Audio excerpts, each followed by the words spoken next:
Hi, everybody. Welcome back to another Tarot Tea Time. I hope that you guys had a great Thanksgiving and ate all the food. I definitely did, and I'm already now wearing my Christmas stuff because I'm ready for the next holiday. So we are going to be doing a Tarot Tea Time reading on Lala Kent and Randall Emmett. A lot going on there. So before we get started, I'm going to have a little sip of my Tarot Tea Time juice. You guys know what I mean. Got my red wine here. And if you guys haven't subscribed yet, while I'm taking my sip, please subscribe and turn on notifications by hitting that little bell so that you guys never miss a Tarot Tea Time. And as always, I'd love to get your opinions, what your intuition is telling you guys down in the comments below, because I love to hear what you think. And I also want your recommendations for more Tarot Tea Times because there's a lot of Tarot tea to be had out there in this world. You know what I mean? Okay, hold on. So something pretty interesting, you guys. I do listen occasionally to the Give Them Lala. Well, it used to be called the Give Them Lala with Randall podcast. Now it's called Give Them Lala. Lala is a Virgo, just like myself, and so I do like her. I do like to catch her podcast when I can, and I was listening to one episode. This was it came out in September, or end of September, and she had celebrity psychic Chris Medina on, and he did a reading on her, and this was when it was still Give Them Lala with Randall, so it was both of them. And at the time, I thought, what a cute, they're very sweet and in love. That's what I thought, right? Well, in this reading, Chris Medina started talking about how, she would be good on her own. And I don't know, listen to that podcast episode and tell me what you think. But I think that he predicted the breakup. And they were definitely not in a place consciously where that was on their mind. And you can tell by the way that they react. You can tell by the way that the psychic is talking to them when he's saying that, Lala will always be good on her own.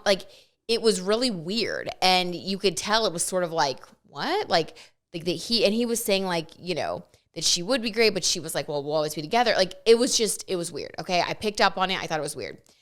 Fast forward a few months later, he is seen going into a hotel in Nashville with two other women, presumably cheating on her. Right afterward, she did a bunch of stuff on her Instagram story and then broke up with him, essentially confirming, and she's spoken to Us Weekly a bunch. So she's basically, he cheated, she found out, and they've broken up. Now, she's also been known to say things like, well, you lose them, or the way you get them is the way you lose them, because I guess she was the other woman when she first met him.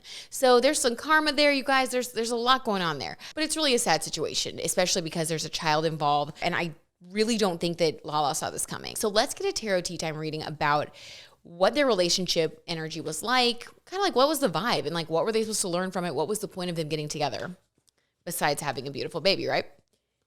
Okay, hold on. I need another sip before we get going. I am nervous about this. I never know what kind of Tarot Tea Time truths are going to be revealed. All right, so what's their energy? What was their energy like together? Why did they come together? What was the deal with all that? Three of Wands. Okay. They were both in a place, intuitively, this feels to me like they were both in a place where they were wanting to look towards the future. They kind of needed a change in both of their lives. I think she needed to kind of up level in certain ways, and he needed to experience a different kind of love that he hadn't experienced before. Okay. Yeah, I got goosebumps. So, okay, that's truth. Whenever I get goosebumps, it's always a sign that that's some spiritual truth right there come through. Okay, so what else was the purpose of them getting together? What was the overall purpose and the energy of their relationship? Okay, so I have Four of Pentacles. I was kind of thinking the energy of their relationship when I was pulling this one. Four of Pentacles is somebody, I forgot to show you guys this other one. Sorry, I do that sometimes. Four of Pentacles is somebody who is not satisfied. It's definitely someone who is needing to hold on to their finances. So I think financially there was some struggle in their relationship that I'm feeling. Wow. Okay. So I'm feeling like they were spending a lot more than they were bringing in, even though both of them, obviously have means of making money. Both of them do well financially. This, to me, this card is saying that there were financial struggles in the relationship. That was part of what was going on. I think they were both learning about financial struggle in the context of what they learned from the relationship, what the purpose was, and the energy of the relationship overall started to become very stressful. I think there was a lot going on behind the scenes that we don't know about, that they didn't share, or portray that truly behind closed doors, there were a lot of financial concerns. Now, what's interesting is I do believe, and you guys correct me if I'm wrong, or let me know if you guys know what was going on with them, but I do remember hearing or seeing something about like how he was in some sort of custody battle and he was like in an alimony battle. He had to pay some money basically, and he like didn't have the money to pay child support or something like that. I don't quite know, but this to me reminds me that I did hear or see that. And I don't know how many films he is making right now. I know that he, his film was Midnight in the Switchgrass with Megan Fox and Machine Gun Kelly, which they like publicly did not show support for, which they kind of like slammed the movie, which is like, I'm sure not great for his reputation. Yeah, I just feel like there was a lot of disappointment and a lot of financial struggle, even though they seem to have this perfect, Hollywood lifestyle. It's all relative, right, you guys? So like you might have a great house, but if you're also spending every single penny and at the end of every month, you do have nothing left in your bank account. If you wanted to like go have a nice dinner or you're maxing out your credit cards, like it just kind of like keeps growing. You know what I mean? Like as the debt grows, as the wealth grows, like the debt keeps catching up to it if you spend everything. So I think that's kind of what was going on with them, and it was really causing stress. Okay, so let's see why did Randall do this? I don't know. Let's just see. Why did he do this? There's no excuse. There's really no reason. But let's just see what the energy was. What was his energy at the time when he decided to make this terrible, terrible decision to hurt someone that he loves? Wow. 5 of Cups. Look, they're crying on this card. Okay, so there is never any excuse or any reason to cheat, in my opinion. If you don't want to be with someone anymore, or if you don't know if you're in a great place, the respectful, highest vibe, kindest thing to do is to be honest and have a conversation with that person, let them know where you're at, and give them the opportunity to make choices based on reality and truth, not you selfishly going behind their back. That's my very strong opinion on the matter. I just don't think there's an excuse for being dishonest in that way. And I think that we have to hold ourselves to that standard if that's what we want in return, right? I think that with him, he, unfortunately, I think that he was feeling like the money, because we got the money stress, the future, we got a lot of stress around money in the future. So what's coming together for me as the overall message of why he did this was he didn't feel good enough. And you know what, you guys, that's a common thing when it comes to cheating. Sometimes it's because the other person doesn't feel good enough, and it's a form of like lashing out or self-sabotage. And that does not make it okay, because that is truly something that we have to work through in a different way. But I think that all of that came together in him feeling like he needed this, we'll call it an outlet, an extracurricular outlet that to like boost his ego or make him feel better. And that mistake really cost him dearly. That decision, I should say, because it wasn't a mistake. It was a decision. He chose to do that. Accountability is key. Let's see how Lala felt about it and how she's doing now.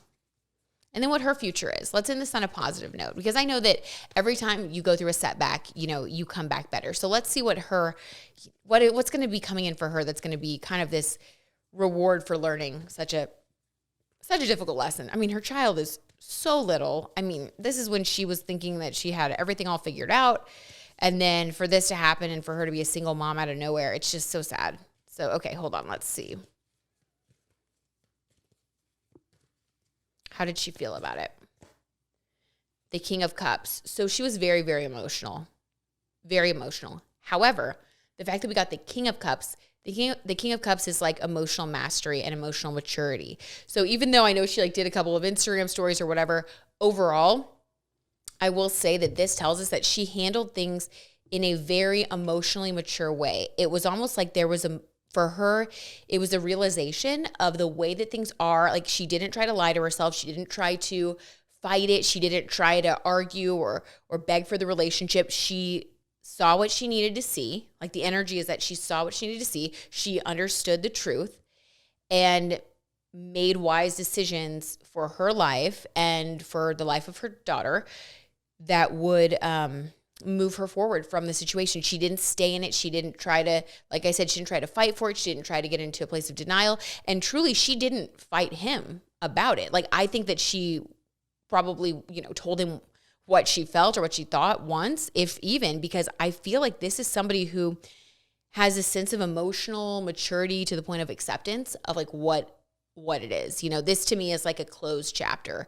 It was like, it came out, she understood, and then immediately she tried to handle it from the highest light because she realized in that moment that this is no longer the situation for her. So I think she tried to kind of sidestep a lot of the drama. I mean, I'm sure there was a little bit of drama, but I think it was just so deeply hurtful and so final for her that she really just, she moved forward in the way that she felt was best without a whole lot of, a lot of fanfare. So that makes sense to me. So let's see how she's feeling now after this decision. I know she got her tattoo changed. It did say Rand Forever, and now it says or it said Rand or something like that. I think it was Rand Forever. Now it says brand new. So, okay, creative. I dropped a card, so let's see what this was. 3 of Pentacles. Okay, yeah, so she's in a great space now. She's collaborating. You guys, this makes me happy. She's collaborating with new people. She has opened up to letting more people into her life. 3 of Pentacles is all about collaboration, you guys, and it's all about making money through collaboration. So she is forming right now lucrative business partnerships. She is being creative. She does feel brand new, I think. I think that when you're in a relationship with someone that you don't trust on some level, or, with someone who is going through a lot of these financial struggles or whatever it is, he did mention on the podcast episode with Chris Medina that he had been through like a wild phase. So to me, I think he was kind of a partier. I think that with him, it got to where there was more baggage than good stuff at this point in her life. And so I think that it truly has given her a new lease on life to be feeling, brand new. And so she is out there. She's networking. She is feeling like this is a fresh start. And so she's fully accepted it and she's embracing it. And I think that she is actually going to be doing a lot of really great stuff for herself, like for her own career, for her future. So I think this is actually going to be really, really good for her. All right, let's see what the future has. Okay, the future. Ooh, 9 of Swords. Okay, let's see why. So anxiety. So in the future, she's going to be experiencing a lot of anxiety. Let's see why. That makes me sad. I didn't want to see that one. The Star. Okay, could be worse. So she's going to be experiencing a lot of anxiety because of her fame and what's going on in the public eye. I think that is something that probably a lot of people who are really in the public eye a lot feel, a pressure or anxiety about doing the right thing, making the right choices, especially if we're talking about how she's in a space of like trying to grow her brand and working on like lucrative collaborations. I think that she's going to feel really stressed out about it and want things to go well. But like, let's get some advice. Let's get advice from Spirit. Lala, if you're watching, hold on one second. We got some advice. Okay, 10 of Cups. Fulfillment, the wish card. There's a couple here. So I think that in the future, she is going to meet someone. And this, I would say, is like coming in the next year or so. I think she's going to meet somebody who really is a great match for her. I see her getting married. I feel like this situation was almost like, I feel like this situation was just meant to teach her some lessons, some life lessons that she needed to learn to like fully get to a place where she was emotionally ready for her soulmate or her forever relationship, if you will.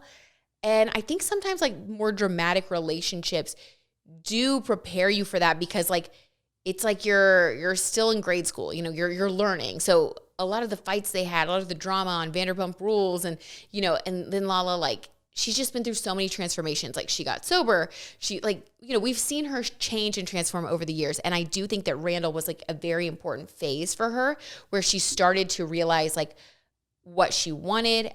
She started to experience love on a deeper level.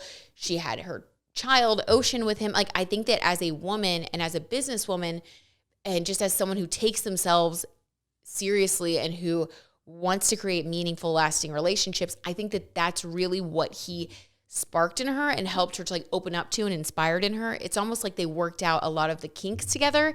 It's like they were both meant to be in each other's lives to help them wake up to where they still needed to grow as people in order to connect with their true soulmate or in order to find their happiness. So I just think that they're soulmates as far as like, or like karmic soulmates, they were here in this connection to teach each other a lesson. And once they got to a place where they had learned those lessons, Randall went back to his old ways. She found out.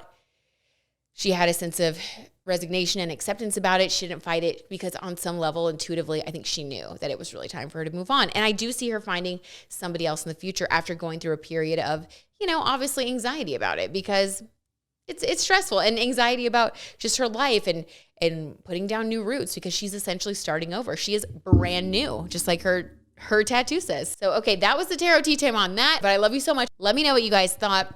I love you so much. Again, I put these up every single week, so be sure that you're subscribed so you don't miss out. And I will have a new Tarot Tea Time coming up in the next couple of days. I hope that everything's going well in your lives. And if you guys want the tarot tea on your own personal life, you can always email me hello@b-zen.tv, and I can give you guys my pricing for personal one-on-one tarot tea times. All right, you guys, I love you, and I will talk to you very, very soon.